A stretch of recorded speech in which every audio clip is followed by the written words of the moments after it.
চোরেদের দৌরাত্ম্যে ব্যবসা করা কার্যত অসম্ভব। বারুইপুরের বলরামপুর এলাকায় একের পর এক চুরির ঘটনায় চাঞ্চল্য এলাকায়। রাতের অন্ধকারে ব্যবসায়ী টোটো থেকে চুরি করে 1.5 লক্ষ টাকার ব্যাটারি। অভিযোগ, রাতের অন্ধকারে দুষ্কৃতীরা এসে দুটি টোটো থেকে 10টি ব্যাটারি চুরি করে নিয়ে যায়, যার বাজার মূল্য প্রায় 1.5 লক্ষ টাকা। এই চুরির ঘটনায় এলাকায় চাঞ্চল্য ছড়ায়। রাত্রিবেলা আমি 12টার সময় আমি বাড়ি যাই, তা যাতে শুয়েছি, তা এই বাড়ির ছেলে পরের দিন সকাল 9টার সময় যে আমাকে বলে যে তোর ব্যাটারি সব চুরি হয়ে গেছে, গাড়ির ব্যাটারি। তা 10টা ব্যাটারি নাকি চুরি হয়ে গেছে। তা আমি 10টা ব্যাটারি চুরি হয়ে গেছে, তা আমি ছুটে এসে দেখলাম যে আমার গাড়ির সব ঠিক আছে, চেনটা খোলা, আর আমার গাড়িটার তলা থেকে 10টা ব্যাটারি চলে। তার ভ্যালু মিনিমাম ধরুন এখন প্রায় 10 লাখ টাকা, এই 1.5 লাখ টাকার মতো। এখানে আমার কিনতে গেলে 1.5 লাখ টাকা খরচা হবে। তা আমি যে থানায় গিয়ে একটা জিডি বানিয়েছিলাম। জিডিটা পরিবর্তে প্রহ্লাদ স্যার এসেছিলেন, প্রহ্লাদ অধিকারী, উনি এসেছিলেন, এসে দেখেও গেছে। তাছাড়া আমি চাইছি যে এইটা যেন আমার একটু দেখা হোক, থানা থেকে যদি দেখে দেয় আমার, তাহলে যদি ব্যাটারিটা উদ্ধার হয় তাহলে আমার একটু উপকার হবে।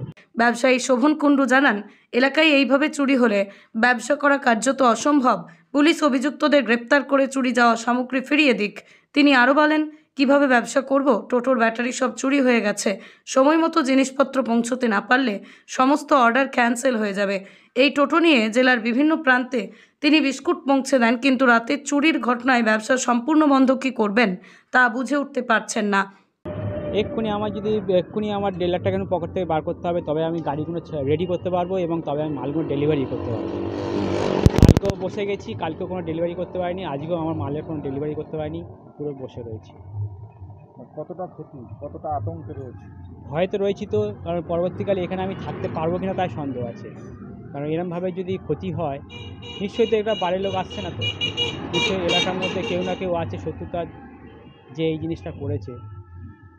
এখন আমার ক্ষতি হয়েছে, এখন আমাকে দেখতে হবে, কিন্তু এখানে থেকে ব্যবসা করতে আর আশা করি পারবো না। এই ঘটনায় এলাকাবাসী অভিযোগ করেছেন, পুলিশ এলাকার একাধিক সিসি ক্যামেরার ফুটেজ খতিয়ে দেখে দোষীদেরকে গ্রেপ্তার করুক।